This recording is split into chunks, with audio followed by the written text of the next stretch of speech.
आज हम लोग देखेंगे बोर्ड परीक्षा 2023 के लिए ऑब्जेक्टिव क्वेश्चन, जो कि 14 फरवरी को जो मैथ का एग्ज़ाम होने वाला है, उस एग्ज़ाम के लिए बहुत ही इम्पोर्टेंट प्रश्न है, बहुत ही महत्वपूर्ण प्रश्न है। और सही प्रश्नों को बारी बारी से हम सभी लोग देखें और इसको हल करेंगे। तो सबसे पहले आज का प्रश्न है कि निम्न में से कौन अपरिमेय संख्या नहीं है। सवाल पर ध्यान दीजिए। सवाल दिया हुआ है कि निम्न में से कौन अपरिमेय संख्या नहीं है। आप एग्जाम देते हैं तो अधिकांशतः हम लोग इस बातों पर ध्यान नहीं देते हैं। फर्स्ट हम लोग अपरिमेय देखेंगे, इसमें ढूंढने लगेंगे, जो कि एक बहुत बड़ी समस्या बन जाती है। तो जरूरी इस बात की आप पहले पूरा सवाल पढ़िए। सवाल लिखा है कि निम्न में से कौन अपरिमेय नहीं है। तो अपरिमेय नहीं होने का मतलब है कि यह परिमेय, आपको देखना है कि इसमें परिमेय कौन है। इस सवाल को अगर इस ढंग से लिखा जाता है कि निम्न में से कौन परिमेय है, चाहे इसी को बदल दिया है निम्न में से कौन अपरिमेय संख्या नहीं है, तो नहीं है इसका मतलब होगा कि आपको ढूंढना है कि इसमें से कौन परिमेय है। ठीक है, तो आइए आंसर पर ध्यान देते हैं। तो सबसे पहले यहाँ दिया है √11 दिया है ना। तो परिमेय कहता है कि जिसका आसानी से अगर रूट हट जाता है, अगर रूट ही समाप्त हो जाए तो इसका अर्थ है कि परिमेय हो जाएगा। और जिसका रूट नहीं हटता है वो अपरिमेय होता है। थोड़ा सा ध्यान देंगे कैसे। तो कौन परिमेय नहीं, अपरिमेय संख्या नहीं है, यानी कि आपको परिमेय ढूंढना है। तो यहाँ देखिए √11, इसका तो रूट नहीं हटेगा, यानी कि यह हो जाएगा अपरिमेय। यहाँ √15, इसका भी रूट नहीं हटेगा, यानी कि यह भी हो जाएगा अपरिमेय। यहाँ ध्यान देंगे √5, 5 का ही वर्गमूल नहीं निकलेगा, तो यह हो जाएगा अपरिमेय। अब बच गया √9 गुना √16। तो √9 का मान कितना हो जाता है 3, और √16 का मान हो गया 4, यानी 4 3 कितना हो गया 12, यानी कि इसका रूट आसानी से हट जा रहा है, इसलिए आपका आंसर क्या हो जाएगा सी। आइए अब अगला क्वेश्चन देखते हैं।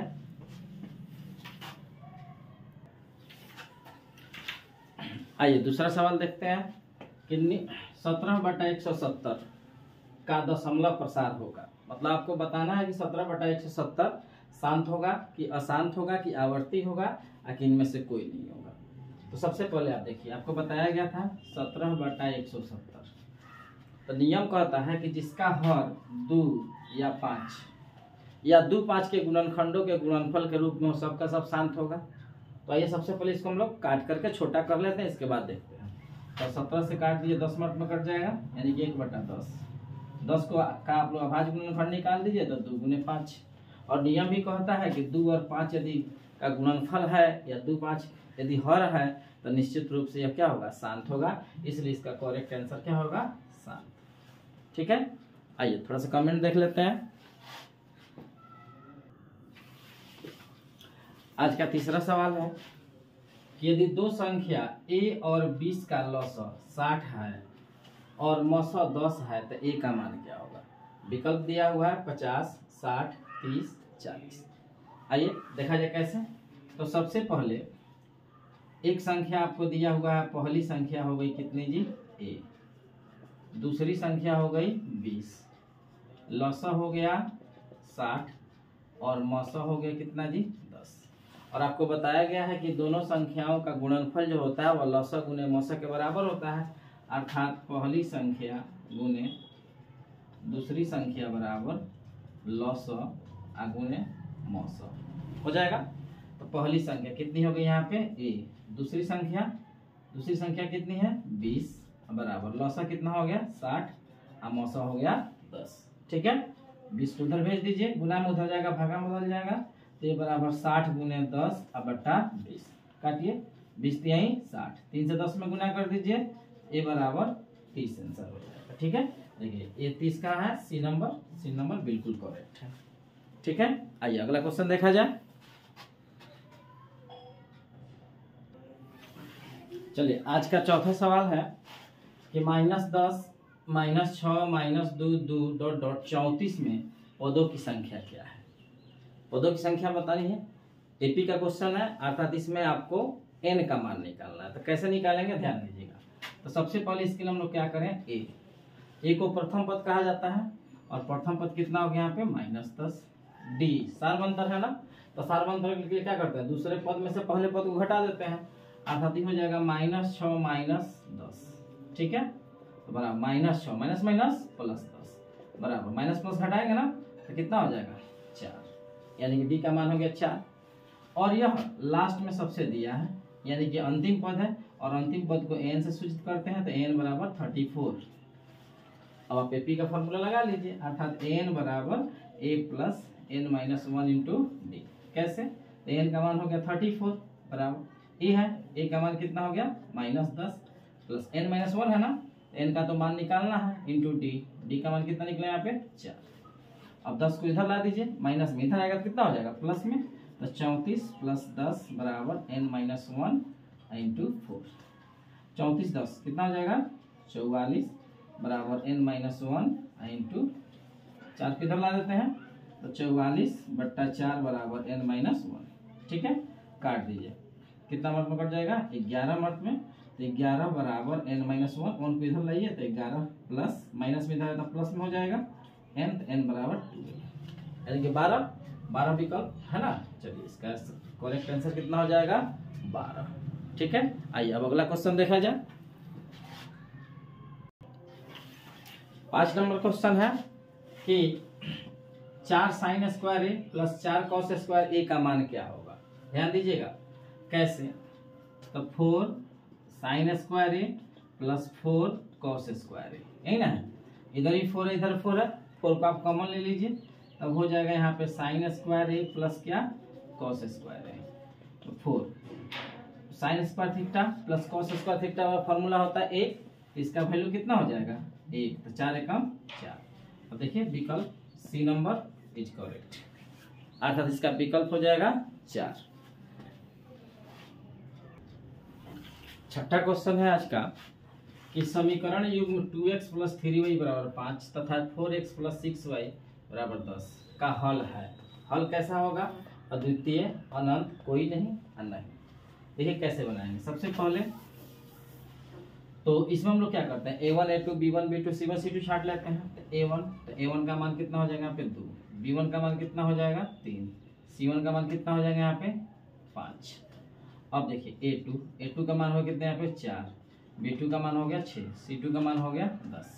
ठीक है, अब हम लोग निकालेंगे a1/a2, तो a1/a2 का मान हो जाएगा 2/4, कट जाएगा तो 1/2, b1/b2 3/6, काट दीजिए 2 मत में ना, तो 1/2 हो जाएगा, c1/c2 अर्थात 5/10, 5 दूना 10 बराबर 1/2।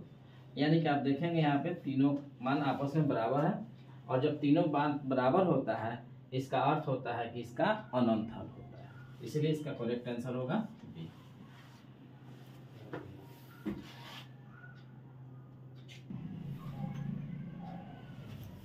चलिए आज का अगला क्वेश्चन है 7वां नंबर सवाल कि समानांतर श्रेणी 2 7 12 17 डॉट डॉट के लिए a30 माइनस a20 का मान क्या होगा। a30 का मतलब होगा 30वां पद और a20 का मतलब होगा 20वां पद, अर्थात आपको 30वां और 20वें पद का अंतर बताना है। कैसे, ध्यान देंगे। तो सबसे पहले a30 माइनस a20, तो 30वां पद का फॉर्मूला होता है a प्लस 29d माइनस, और 20वां पद का फॉर्मूला होता है a माइनस 19d। ठीक है, अब देखेंगे तो a plus 29d minus a plus 19d। ठीक है, सॉरी हाँ यहाँ प्लस यहाँ माइनस। चलिए अब देखें कैसे, तो a है यहाँ a है, a से a कैंसिल हो जाएगा। अब 29d में से 19d को घटा देंगे तब वो हो जाएगा कितना यहाँ पे 10d। ठीक है, अब d का मान कहाँ से लेंगे, तो d का मान इस पर ध्यान देंगे। नियम कहता है कि दूसरे पद में से पहले पद को घटाएंगे तो d का मान निकलेगा, तो 7 में से 2 घटा देंगे तो कितना हो जाएगा 5, तो 5 10 गुने 5 बराबर कितना 50, यानी कि 50 सी नंबर जो होगा वह राइट आंसर होगा। ठीक है, नेक्स्ट क्वेश्चन देखा जाए। चलिए 8 नंबर क्वेश्चन है कि x² माइनस 5 के शून्यक हैं, आपको बताना है शून्य कौन है। तो देखिए कैसे, तो x² माइनस 5, इसका कोई भी शून्य कहता है निकालने के लिए, तो इतना बराबर हम शून्य कर लेते हैं, उसके बाद 5 को उधर भेज दीजिए, माइनस में उधर जाएगा तो प्लस में, x² बराबर 5। अब स्क्वायर को उधर भेजिए तो x बराबर √5, यानी कि x बराबर 5 का वर्गमूल प्लस माइनस √5, यानी कि √5 माइनस √5। तो आपका डी नंबर जो विकल्प है बिल्कुल राइट आंसर है 5 और √5 माइनस √5। ठीक है, नेक्स्ट क्वेश्चन देखा जाए। 9 नंबर सवाल है, यदि द्विघात समीकरण x² माइनस px प्लस 4 बराबर 0 के मूल बराबर है तो p का मान क्या होगा। ठीक है, कैसे ध्यान देंगे, दिया हुआ है x² माइनस px प्लस 4 बराबर 0, तो मूल बराबर कह रहा है, तो मूल बराबर कब होता है, जब d का मान 0 होता है तब जाके मूल बराबर होता है। कैसे, ध्यान देंगे, तो a बराबर 1, b बराबर माइनस p और c बराबर 4। ठीक है,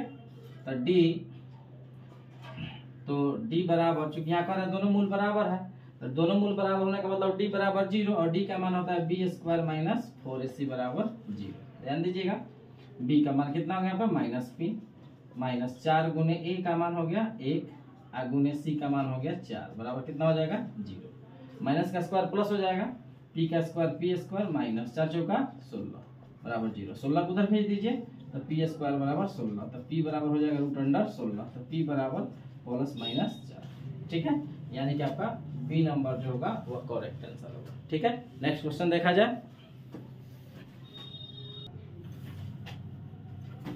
चलिए 10 नंबर क्वेश्चन है आज का, कि यदि 2 sin 2 थीटा बराबर √3 हो तो थीटा किसके बराबर है। थीटा का मान निकालने के लिए हमेशा आता है, हर साल एग्जाम में देखा जाता है थीटा का मान निकालने के लिए आता है, इसीलिए आप इसको थोड़ा बढ़िया समझेंगे। दिया यहाँ पर 2 sin 2 थीटा बराबर √3 और थीटा का मान निकालना है, ध्यान दीजिए कैसे, तो 2 यहाँ गुना में है, इधर ला दीजिए तो हो जाएगा sin 2 थीटा बराबर √3/2। ठीक है, अब आप लोग ध्यान दीजिए, यहाँ हो गया sin 2 थीटा बराबर √3/2।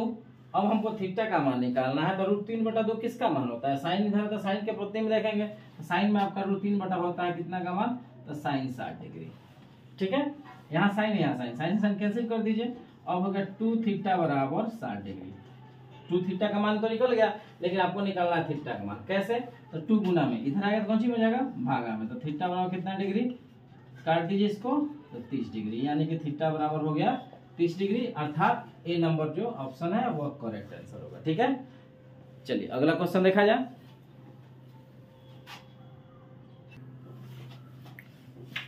नेक्स्ट क्वेश्चन देखेंगे, यह दिया हुआ कि cot² थीटा किसके बराबर है। ठीक है, तो इसमें ध्यान देने की बात है कि यह एक त्रिकोणमिति का फॉर्मूला है, और त्रिकोणमिति के फॉर्मूले को लेकर मैंने एक वीडियो बनाया था और आपसे बोला था कि हर साल 1 या 2 फॉर्मूला जरूर पूछता है, इसीलिए आप उस फॉर्मूले को देख लीजिए, बिल्कुल सिंपल तरीका में समझाया गया है, निश्चित रूप से उसको आपको फायदा होगा। निश्चित रूप से 2 नंबर का तो आना ही आना है, उसके अलावा उसके आधार पर जितना भी क्वेश्चन आएगा उस सभी क्वेश्चन का हल इसके मदद से आप कर सकते हैं। ठीक है, देखिए कैसे, तो cot² थीटा, इसका फॉर्मूला आपको बताया गया होगा कि cot² थीटा बराबर cosec² थीटा -1।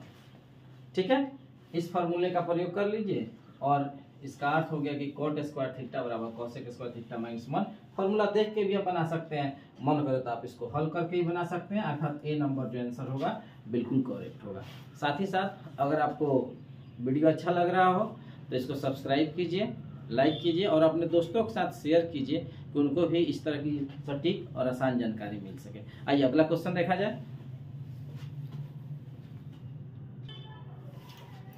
12 नंबर सवाल है आज का, ध्यान देंगे आप लोग। क्वेश्चन नंबर 12 कि sin² theta plus cos² theta बराबर क्या होता है। ये भी फॉर्मूला है और आपको ही बताया है कि फॉर्मूला वाला वीडियो देखिए, निश्चित रूप से 1 2 3 नंबर का निश्चित रूप से इसमें से आना है, हर साल आता है और आपके समय भी आएगा, इसलिए इसको देखिए, ध्यान दीजिए। तो सवाल है sin² theta plus cos² theta क्या, ये तो सिंपल फॉर्मूला है कि sin² theta plus cos² theta बराबर 1, इसलिए इसका करेक्ट आंसर क्या होगा 1। ठीक है, चलिए क्वेश्चन नंबर 12 हो गया। आइए अगला क्वेश्चन देखते हैं। चलिए नेक्स्ट क्वेश्चन है 13 नंबर सवाल कि द्विघात समीकरण px² plus qx plus c बराबर 0 के मूलों का योग क्या होगा। ध्यान दीजिएगा, समीकरण है यहाँ पे px² plus qx plus c बराबर 0, कहीं कुछ फर्क नहीं है, बस यहाँ क्या किया है कि p और q को ला दिया है, यहाँ पे किसी संख्या को नहीं लिख करके p और q लिख दिया है। तो उससे कोई घबराने की बात नहीं, आप वैसे ही बना लीजिए। आप सबसे पहले क्या कीजिए, ए बी सी छांट लीजिए। तो ए बराबर पी, बी बराबर क्यू और सी बराबर तो सी होना ही है। अब आपको निकालना है मूलों का योग। तो मूलों का योग का मतलब होता है alpha plus beta. Alpha plus beta formula होता है माइनस बी बटा ए। ठीक है, माइनस बी है ना, बी का मान क्या यहाँ पे क्यू, अब बटा ए का मान क्या यहाँ पे पी, यानी कि माइनस क्यू बटा पी। अब देखा जाए कहाँ दिया हुआ है, तो माइनस क्यू बटा पी, यानी कि इसका करेक्ट आंसर क्या हो जाएगा, डी। ठीक है, चलिए नेक्स्ट क्वेश्चन देखा जाए। 14 नंबर सवाल है कि निम्न में से कौन अपरिमेय संख्या है। ध्यान देना है, और इसके भी संबंध में हम एक वीडियो बनाए हैं, परिमेय अपरिमेय। निश्चित रूप से इस तरह का सवाल एक न एक आएगा। अगर नहीं आएगा तो कम से कम इस टाइप की कोई ना कोई संख्या लिख दी गई रहेगी और पूछेगा कि यह परिमेय है कि अपरिमेय है। खैर, परिमेय अपरिमेय के बारे में बनाया गया है, तो सिंपल तरीका, दशमलव किसी भी प्रकार का हो। ठीक है, आप सबसे पहले जानिए, अगर जिसके आगे ऐसे डॉट डॉट डॉट डॉट लिखा हुआ, जैसे यहाँ पर ध्यान देंगे सी नंबर 1.0001000 फिर एक डॉट डॉट दे दिया गया, इसका अर्थ है कि अशांत अनावर्ती है। अगर यह आवर्ती होता तो इसके ऊपर जैसे इसी को लिखा जाए तो 0.3 का रेकरिंग दे देंगे। ठीक है, तो यह परिमेय संख्या हो जाती है। लेकिन जिसके सामने इसे डॉट डॉट दिया हो और उसके आगे उसके ऊपर ना ही तो रेकरिंग दिया हो और ना ही तो सिंपल ढंग से लिखा हो, आगे डॉट डॉट दिया हो, अर्थात ये संख्या को दोहराएगा नहीं, ऐसे ही पढ़ते चला जाएगा, तो इस प्रकार की जितनी भी संख्याएं मिलेंगी सभी के सभी अपरिमेय होंगी। ठीक है, इसलिए इसका करेक्ट आंसर क्या होगा, सी। ठीक है, चलिए अगला क्वेश्चन देखा जाए। नेक्स्ट क्वेश्चन है 15 नंबर सवाल कि 7 + 3√2 कैसी संख्या है। अर्थात आपको बताना है कि यह परिमेय संख्या है कि अपरिमेय संख्या है। तो इसके लिए वीडियो बना हुआ है परिमेय अपरिमेय का पहचान करने के लिए। खैर देखिए, यहाँ पे दिया हुआ है 7 + 3√2। तो आपको मैंने बताया था कि जिसका रूट आसानी से हट जाए, रूट समाप्त हो जाए, सब का सब परिमेय संख्या हो जाता है, और जिसका रूट समाप्त नहीं होने वाला हो वह सब क्या होता है, अपरिमेय। तो देखा जाए तो यहाँ इस सबको छोड़ा जाए, केवल इसको देखा जाए, √2 का आसानी से तो रूट नहीं हटेगा, तो इसका अर्थ है जब रूट नहीं हट रहा है तो यह क्या होगा, अपरिमेय। और जब इसके साथ यह जुड़ा हुआ है तो यह टोटल क्या हो जाएगा, अपरिमेय संख्या। अर्थात इसका करेक्ट आंसर क्या होगा, बी नंबर, अर्थात 7 + 3√2 एक क्या है, अपरिमेय संख्या। ठीक है, आइए अगला क्वेश्चन देखा जाए। नेक्स्ट क्वेश्चन है 16 नंबर। ध्यान दीजिएगा कि यदि दो त्रिभुजों के भुजाओं का अनुपात 4:9 है तो इनके क्षेत्रफलों का अनुपात क्या होगा। ध्यान दीजिएगा, आपको दिया हुआ है भुजा का अनुपात बराबर 4:9 और आपको निकालना है क्षेत्रफल का अनुपात। और आपको हम बताए थे कि भुजा का अनुपात दिया हो और क्षेत्रफल का अनुपात निकालना है, और ऑब्जेक्टिव क्वेश्चन में है तो कुछ नहीं कीजिए, आप सीधे 4:9 का स्क्वायर कर दीजिए, जो आएगा सो आंसर हो जाएगा। शॉर्टकट तरीका, तो 4 का स्क्वायर करेंगे 16:9 का स्क्वायर करेंगे 81, यानी इसका करेक्ट आंसर हो जाएगा 16:81। और लेकिन वही क्या करता, यदि ये भुजा का अनुपात नहीं दे करके यहाँ पर लिख देता क्षेत्रफल का अनुपात 4:9 है, तब क्या करते हैं हम लोग, इस तरह से भी आता है, भुजा का देगा क्षेत्रफल का निकालना होगा, क्षेत्रफल का देगा भुजा का निकालना होगा। तब हम लोग क्या करेंगे, शॉर्टकट तरीका, जब क्षेत्रफल का दिया है भुजा का दिया है तो √4:9 अर्थात 2:3, तभी आंसर हो जाएगा। अब यहाँ समझने वाली बात है, अगर आप थोड़ा सा भी कॉन्सेप्ट गड़बड़ करते हैं, इसके विकल्प में 16:81 भी दिया है और 2:3 भी दिया है। देखिए 2:3 भी है, 16:81 भी है। अगर थोड़ा सा आपका कॉन्सेप्ट गलत हो जाएगा तो आपका ये भी आंसर आएगा, तो आप समझेंगे हमारा आंसर सही है। लेकिन इस बात को आपको ध्यान देना है कि भुजा का दिया है, क्षेत्रफल का निकालना है, तो क्षेत्रफल ज्यादा होता है भुजा से, इसीलिए स्क्वायर कर दीजिएगा। और क्षेत्रफल का दे और भुजा कहेगा निकालने के लिए, तो क्षेत्रफल भुजा में से भी आप जानते हैं कि क्षेत्रफल ज्यादा होगा भुजा कम होगा, तो क्षेत्रफल का दे भुजा का निकालना हो तो आप वहाँ उसका रूट कर दीजिएगा। ठीक है, इसलिए इसका करेक्ट आंसर क्या होगा, 16:81। ठीक है, अगला क्वेश्चन देखा जाए।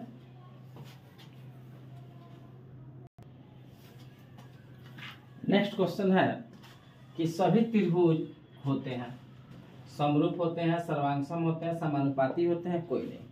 तो ध्यान दीजिए, जब कोई भी कह दे कि सभी त्रिभुज होते हैं, सभी वर्ग होते हैं, सभी आयत होते हैं, तो बस आपको एक ही चीज को याद रखना है कि ये सभी के सभी क्या होते हैं, समरूप होते हैं। सॉरी, एक क्वेश्चन में एक चीज छोड़ दिया हम कि सभी त्रिभुज, तो यहाँ पे एक जोड़ लीजिएगा, सभी समबाहु त्रिभुज, सभी समबाहु त्रिभुज होते हैं क्या, समरूप होते हैं। ठीक है, और कुछ भी दे, अगर सभी का नाम देता है, वृत्त दे, वर्ग दे, तो आप लोग उसमें ज्यादा एक ही बात याद रखिए, क्या होते हैं, समरूप होते हैं। ठीक है, आइए अगला क्वेश्चन देखा जाए।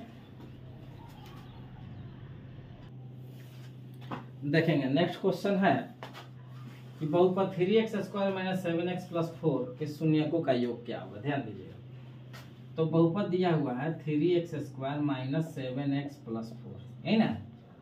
तो शून्यकों का योग निकालना है, अर्थात अल्फा प्लस बीटा का मान निकालना है। तो a बराबर 3, b बराबर -7 और c बराबर 4।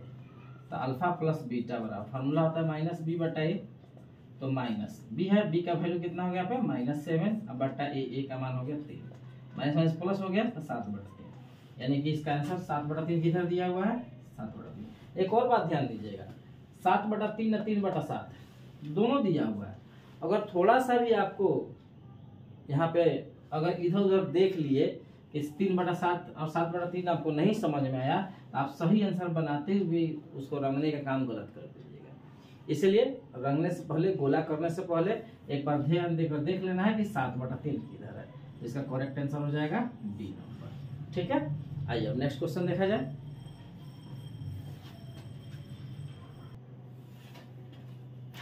चलिए नेक्स्ट क्वेश्चन है, ध्यान देंगे, यदि कोसेक थीटा बराबर √10 हो तो सेक थीटा का मान क्या होगा। ठीक है, ध्यान दीजिए, तो कोसेक बराबर √10 दिया है, तो लिख लीजिए यहाँ पे कोसेक थीटा बराबर √10। तो सबको जानता है, इसके नीचे एक है, तो कोसेक जो होता है साइन का उल्टा होता है, और साइन का फॉर्मूला होता है p/h, तो इसका हो जाएगा h/p। ध्यान देना, तो h बराबर हो जाएगा √10 और उसके बाद p बराबर हो जाएगा 1, तो b निकाल लीजिए। तो b का फॉर्मूला जब भर के, b का फॉर्मूला क्या होता है, h² - p² √h² - p²। तो b का मान जब रख कर निकालिएगा तो क्या आ जाएगा 3। ठीक है, और आपको निकालना है सेक का मान, तो सेक थीटा बराबर, तो सेक जो होता है कॉस का उल्टा होता है, और कॉस का मान होता है b/h, तो इसका हो जाएगा h/b।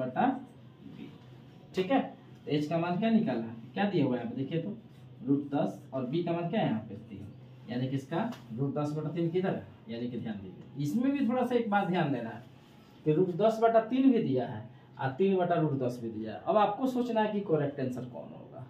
ठीक है, तो ये थोड़ा सा भी इधर उधर कीजिएगा तो आप गलत आंसर रख दीजिएगा। इसलिए रंगने से पहले, गोला करने से पहले एक बार देख लीजिएगा √10/3 किधर है। ठीक है, आइए नेक्स्ट क्वेश्चन देखा जाए।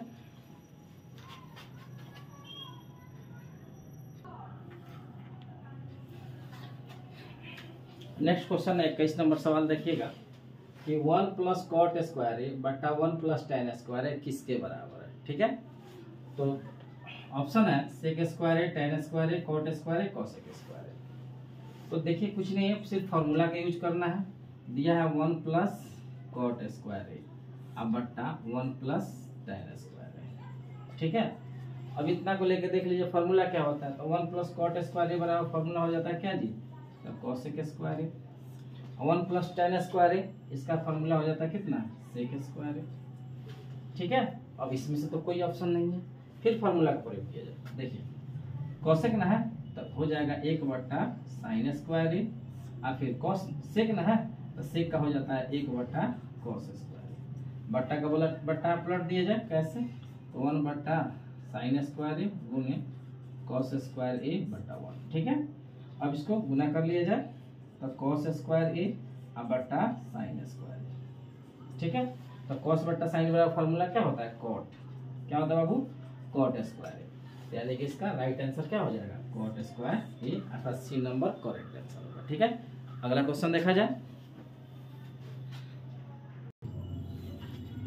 चलिए 22 नंबर क्वेश्चन देखिए, दिया हुआ है कि वृत्त की सबसे बड़ी जीवा क्या कहलाती है, त्रिज्या, व्यास, चाप, कोई नहीं। तो ध्यान दीजिएगा, तो कहता है नहीं, अब यह वृत्त है, यह वृत्त का केंद्र है, ये सभी जीवाएं हैं, और वैसी जीवा जो वृत्त के केंद्र से होकर जाती है वही सबसे बड़ी जीवा होती है। ठीक है। तो सबसे बड़ी जीवा वृत्त की व्यास होती है, जो वृत्त के केंद्र से होकर जाती है, इसलिए इसका राइट आंसर हो जाएगा बी नंबर, अर्थात वृत्त की सबसे बड़ी जीवा क्या कहलाती है, व्यास कहलाती है। ठीक है, चलिए अगला क्वेश्चन देखा जाए। चलिए 23 नंबर क्वेश्चन है बाबू कि दो प्रतिच्छेदी वृत्त की उभयनिष्ठ स्पर्श रेखाओं की संख्या कितनी होगी। ध्यान देना है, दो तरह की बातें होती हैं, एक प्रतिच्छेदी होता है और एक स्पर्श होता है। तो प्रतिच्छेदी का मतलब हुआ कि दोनों एक दूसरे को काटेगा, और स्पर्श का मतलब है छू कर जाएगा। कैसे, ध्यान दीजिएगा। जैसे कि एक वृत्त हम यहाँ ले लेते हैं, ठीक है, और एक यहाँ वृत्त ले लेते हैं, दो वृत्त हो गए, और दोनों वृत्त जो है एक दूसरे को प्रतिच्छेदी कर काट रहा है, एक यहाँ पे एक यहाँ पे। और कहा जिससे स्पर्श रेखा खींचनी हो, कितनी स्पर्श रेखाएं खींची जाती है, तो एक इधर से खींची जा सकती है, एक इधर से खींची जा सकती है। ठीक है, यानी कि इसका राइट आंसर क्या होगा, 2। ठीक है, लेकिन अगर वही यह सवाल कह दे कि दो स्पर्श रेखाएं, स्पर्श रेखा का मतलब दोनों एक दूसरे से छू कर जाएगा, सट के जाएगा, तो इसकी स्पर्श रेखाएं कितनी होंगी, तब इसका आप ध्यान दीजिए। एक रेखा जो है एक इधर से आ सकता है, एक इधर से आ सकता है, ठीक है, और एक जो स्पर्श रेखा इधर से आ सकता है, यानी कि इसके स्पर्श रेखाओं की संख्या कितनी हो जाएगी, 3। अगर स्पर्श कहेगा तो 3 और प्रतिच्छेदी कहेगा तब 2। ठीक है, चलिए अगला क्वेश्चन देखा जाए।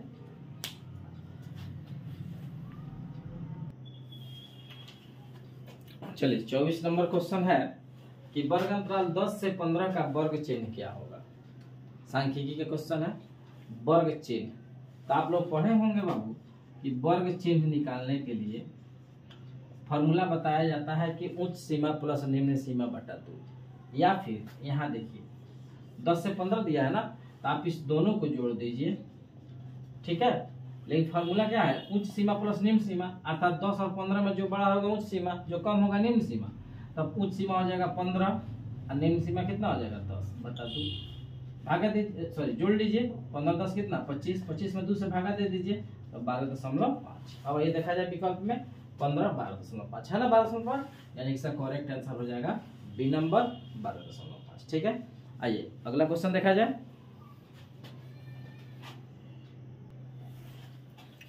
चलिए 25 नंबर सवाल देखिएगा। 25 नंबर सवाल है कि बिंदु 4, -7 किस चतुर्थांश में है।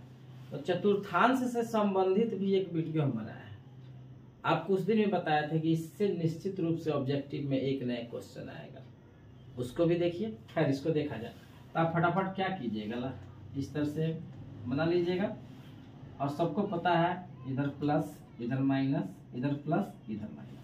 इधर सजाने के लिए आपको बताया गया था कि प्लस प्लस हो जाता है, ठीक है, और यहाँ पे आप जानते करते हैं माइनस माइनस, क्योंकि दोनों माइनस हो जाता है।